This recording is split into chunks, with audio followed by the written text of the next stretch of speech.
अस्सलाम वालेकुम दोस्तों, मेरा नाम डॉक्टर इलियास गर है और आज की इस वीडियो में हम फर्स्ट ईयर केमिस्ट्री से रिलेटेड कुछ इंपॉर्टेंट साइंटिफिक रीजंस को डिस्कस करने जाएंगे। तो आज के इस लेक्चर को शुरू करने से पहले एज़ यूजुअल आपसे रिक्वेस्ट करेंगे कि अगर आपने अब तक हमारे इस चैनल को सब्सक्राइब नहीं किया जो कि सिंध बोर्ड टीचिंग के नाम से है, तो काइंडली आज ही आप हमारे इस चैनल को सब्सक्राइब करें और साथ ही साथ बेल आइकन को लाजमी क्लिक करें ताकि हमारी अपलोड करदा तमाम इंपॉर्टेंट वीडियोज़ की नोटिफिकेशन भी आपको रिसीव हो सके। तो आज की इस वीडियो का सबसे पहला साइंटिफिक रीज़न है why honey is more viscous than water. Honey जो है, शहद जिसे हम उर्दू में कहते हैं, ये ज़्यादा विस्कस होता है किसके मुकाबले में? इसकी विस्कोसिटी जो होती है, इसका गाढ़ापन जो होता है वो पानी के मुकाबले में ज़्यादा होता है। क्यों? आइए, the molecule of honey are greater in size as compare with water. भाई हनी जो है, इसके मॉलिक्यूल की जो साइज़ होती है वो पानी के मॉलिक्यूल के मुकाबले में क्या होती है? ज़्यादा होती है। And the distance between the molecule of Honey is less and force of attraction high. और हनी के जो शहद के जो मॉलिक्यूल होते हैं उनके दरमियान जो फासला होता है वो कम होता है, जिसकी वजह से इनके मॉलिक्यूल्स के दरमियान जो फोर्स ऑफ अट्रैक्शन होती है वो भी ज़्यादा होती है। देयरफॉर इन सारी वजूहात की बिना पर honey is more times to flow. Honey takes more time to flow. Honey को जो है वो फ्लो करने में, बहने में ज़्यादा टाइम लगता है। हैंस इस विस्कोसिटी इज़ हाई, लिहाजा इसकी विस्कोसिटी क्या है? हाई है। तो इन शॉर्ट, हनी के जो मॉलिक्यूल्स हैं उनकी साइज़ ज़्यादा है, इनके दरमियान जो मॉलिक्यूल के दरमियान डिस्टेंस कम है, फोर्स ऑफ अट्रैक्शन ज़्यादा है, लिहाजा इसको फ्लो करने में ज़्यादा टाइम लगता है और इसकी विस्कोसिटी क्या है? ज़्यादा है। अगला सवाल हमारे पास है why mercury has convex meniscus upward. अब यहाँ हमें कहा जा रहा है कि मेनिस्कस क्या है। मैं थोड़ा सा समझाता हूँ आपको। एक मिनट में आपको डायग्राम बनाकर समझाने की कोशिश करता हूँ। एक मिनट, थोड़ा सा कैमरा हम फोकस कर लेते हैं और डायग्राम की मदद से मैं आपको समझाने की कोशिश करता हूँ कि कॉनकेव मेनिस्कस क्या है और कॉन्वेक्स मेनिस्कस क्या।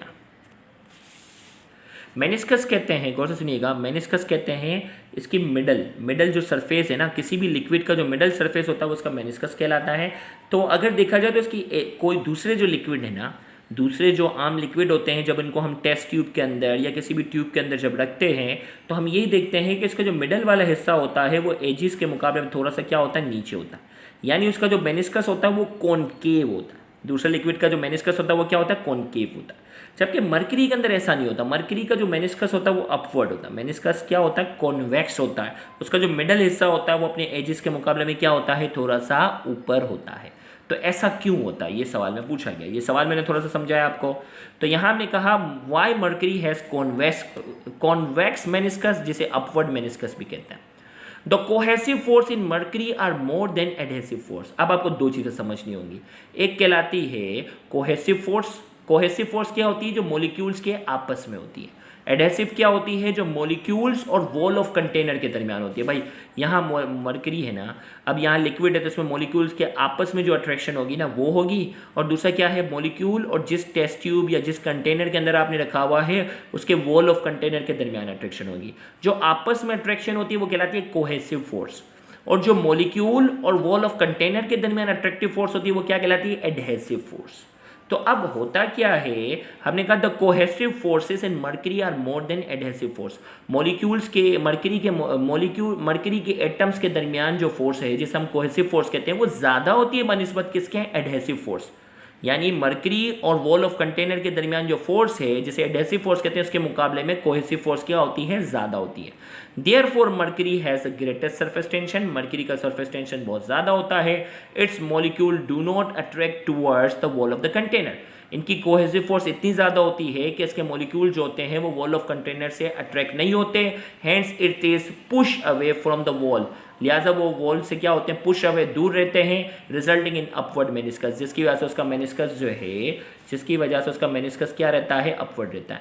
यानी इनके आपस में अट्रैक्शन इतनी ज़्यादा होती है, वॉल ऑफ कंटेनर से एक दूसरे को धक्का मार रहे होते हैं और आपस में रहना पसंद करते हैं, लिहाजा इसका जो सरफेस होता है वो क्या रहता है? अपवर्ड रहता है। फिर इसके बाद जो है वो why mercury do not wet the wall of capillary. भाई अगर मर्करी को एक गिलास में देखें, एक गिलास में पानी लेता हूँ और इस गिलास को अचानक से मैं उल्टा कर दूँ, पानी गिर जाएगा, लेकिन फिर भी उसकी वॉल क्या रहेंगी? गिलास की जो वॉल होगी वो गीली रहेंगी, वेट रहेंगी। लेकिन मरकरी में ऐसा नहीं है। एक गिलास में मैं अगर मरकरी लूँ और उस मरकरी को मैं गिरा दूँ तो वॉल के साथ ज़रा भी मरकरी अटैच नहीं होगी। क्यों नहीं होगी? Mercury does not wet the surface of capillary. Mercury जो है वो कैपिलरी या किसी भी कंटेनर की सरफेस को वेट नहीं करती, गीला नहीं करती, because the cohesive force in mercury are more than adhesive force. यही वजह है भाई, इसके अंदर कोहेसिव फोर्स जो है एडेसिव फोर्स के मुकाबले में क्या है? ज़्यादा है। Therefore molecules do not attract towards the wall of the container. Wall of container के साथ वो अट्रैक्ट नहीं रहते, hence it does not wet the capillary. लिहाजा वो कैपिलरी को वेट भी नहीं करेंगे। अगला है why the meniscus of liquid is concave downward. भाई जो दूसरे लिक्विड है ना, दूसरे लिक्विड है जैसे मरकरी के अलावा जो दूसरे लिक्विड है वो क्या है? कॉन्केव है। डाउनवर्ड मेनिस्कस क्यों होता है? तो यहाँ इसका रीज़न उल्टा हो जाएगा। एडहेसिव फोर्स जो है वो ज़्यादा होगी किसके मुकाबले में? कोहेसिव के मुकाबले में। लिहाजा इसके मॉलिक्यूल जो है वो वॉल ऑफ कंटेनर के साथ क्या होंगे? अट्रैक्ट रहते हैं। लिहाजा इस वजह से इसका मेनिस्कस डाउनवर्ड होता है, या जिसे हम कॉन्केव मेनिस्कस कहते हैं। तो यहाँ हमने कहा why the meniscus of liquid, दूसरे लिक्विड मरकरी के अलावा की बात हो रही है, उसका कॉन्केव होता है जिसे डाउनवर्ड कहते हैं। The meniscus of liquid is concave that is downward because of surface tension. Surface tension की वजह से होगा which tend to reduce the surface area of liquid. Surface tension की वजह से लिक्विड का जो सरफेस एरिया होता है वो कम होता है। The downward unbalance force result in a curve shape. Downward जो अनबैलेंस फोर्स होती है वो कर्व शेप की शक्ल इख्तियार करती है। The molecules are decline from the corner because of adhesive force which decreases as move in bulk, therefore centre of face the greatest decline. तो सरफेस टेंशन की वजह से इसके जो अपना वॉल्यूम जो है वो एरिया जो है वो रिड्यूस करने की कोशिश करते हैं, लिहाजा वो सरफेस टेंशन नीचे आते हैं। लेकिन एजिस पर एडहेसिव फोर्स क्योंकि ज़्यादा होती है तो एडहेसिव फोर्सेस की वजह से ये क्या होता है? एडहेसिव फोर्सेस की वजह से वो इसकी एजिस अपवर्ड रहती हैं और इसका नीचे वाला हिस्सा जो है वो डाउनवर्ड रहता है। तो यहाँ हमने कहा the downward unbalance force result in a curve shape बन जाता है। The molecule are less decline from corner के मुकाबले में कॉर्नर से वो कम डिक्लाइन होते हैं और 20 से ज़्यादा नीचे आ जाते हैं because of adhesive force. Corner पे क्या है? एडहेसिव फोर्स है, और एडहेसिव फोर्स क्या है? ज़्यादा है बनिस्बत किसके? कोहेसिव फोर्स के दूसरे लिक्विड में, which decreases as move in bulk, therefore centre molecule face the greatest decline. नीचे वाला हिस्सा जो होगा वो सबसे ज़्यादा डिक्लाइन में आएगा।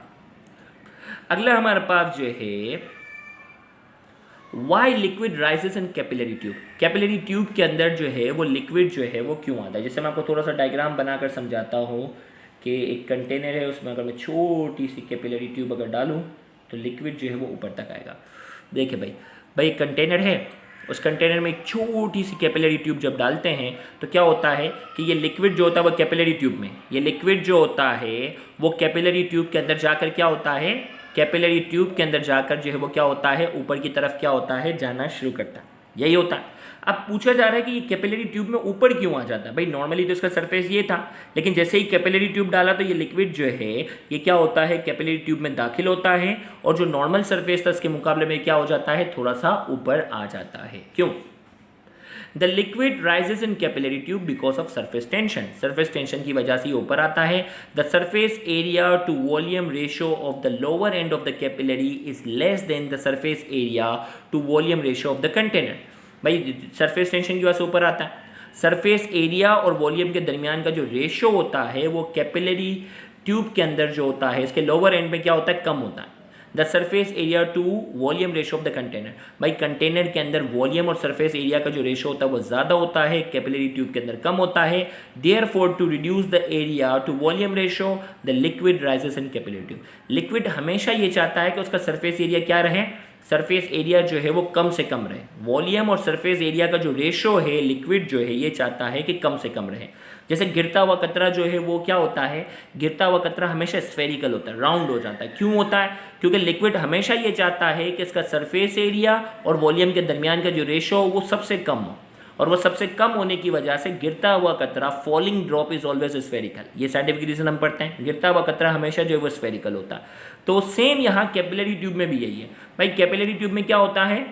The surface area to volume ratio of the lower end of the capillary is less than the surface area to volume ratio of the container। इसके मुकाबले में कम होता है। therefore reduce the area to volume ratio। Area और volume ratio के दरमियान, जैसे मिसाल में आपको थोड़ा सा और डिटेल में समझाऊँ।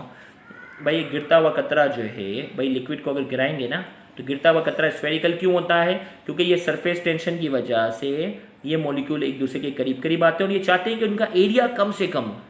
तो मैं अगर किसी भी पेपर को अगर फोल्ड करूँ और मैं कहूँ कि इसका एरिया कम से कम हो, तो मैं क्या करूँगा, इसका राउंड बना लूँगा, बॉल, मोर की छोटे से छोटा करेंगे तो आप उसको क्या करेंगे, फाइनली बॉल बना देंगे, क्योंकि सरफेस एरिया और वॉल्यूम का रेशो जो है वो यहाँ क्या होगा, कम से कम होगा, तो गिरता हुआ कतरा स्फेरिकल बनता है।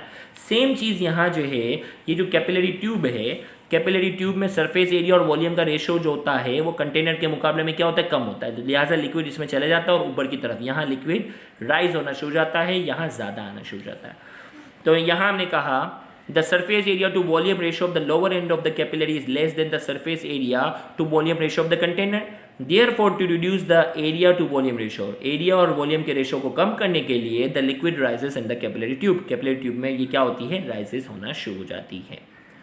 अगला सवाल है why ink spread on blotting paper. Blotting paper जो था ना, एग्जाम में जो पीला कलर का पेपर मिलता है, उस पर कुछ भी लिखते हैं, इंक फैल जाती है। स्प्रेड ऑन ब्लॉटिंग पेपर, ये ब्लॉटिंग पेपर जो होता है उसमें क्यों फैलती है? The blotting paper consist of small pore. Blotting paper के अंदर क्या होते हैं, छोटे छोटे पोर्स होते हैं, सुराख होते हैं, टाइनी कैपिलरी, आप समझ लो छोटी छोटी कैपिलरी ट्यूब होती है। Thus when ink poured on blotting paper, जब इंक जैसी ब्लॉटिंग पेपर में लगती है, ड्यू टू कैपिलरी एक्शन, यही कैपिलरी एक्शन होता है जिसमें लिक्विड जो है ना ऊपर की तरफ आना शुरू हो जाता है ना, due to capillary action to reduce the area to volume ratio, the ink spread on blotting paper by rising in its capillaries। भाई ब्लॉटिंग पेपर के अंदर छोटे छोटे सुराख हैं, वो कैपिलरी की तरह छोटे छोटे सुराख बने होते हैं। जैसे ही इंक इसके ऊपर लगती है तो वो कैपिलरी एक्शन की तरह जो है वो क्या होना शुरू हो जाती है, इंक जो है वो बाहर आना शुरू हो जाती है और वो क्या होना शुरू हो जाती है, ब्लॉटिंग पेपर पर फैलना शुरू हो जाती है। मकसद क्या होता है, to reduce the area to volume ratio. भाई लिक्विड हमेशा ये चाहता है कि एरिया और वॉल्यूम के दरमियान का जो रेशो वो हमेशा क्या हो, कम से कम हो। लिहाजा the ink spread on blotting paper, ink जो है वो क्या होगी, ब्लॉटिंग पेपर पर क्या होना शुरू हो जाती है, फैलना शुरू हो जाती है कैपिलरी एक्शन की वजह से। तो यहाँ जाकर हमने आज के इस लेक्चर में 6 साइंटिफिक रीज़न को डिस्कस किए। इंशाल्लाह नेक्स्ट लेक्चर में मज़ीद इंपॉर्टेंट साइंटिफिक रीज़न को, मज़ीद इंपॉर्टेंट शॉर्ट क्वेश्चन को भी डिस्कस करेंगे, तो उसको भी देखना मत भूलिएगा। Thank you very much. Allah हाफिज़।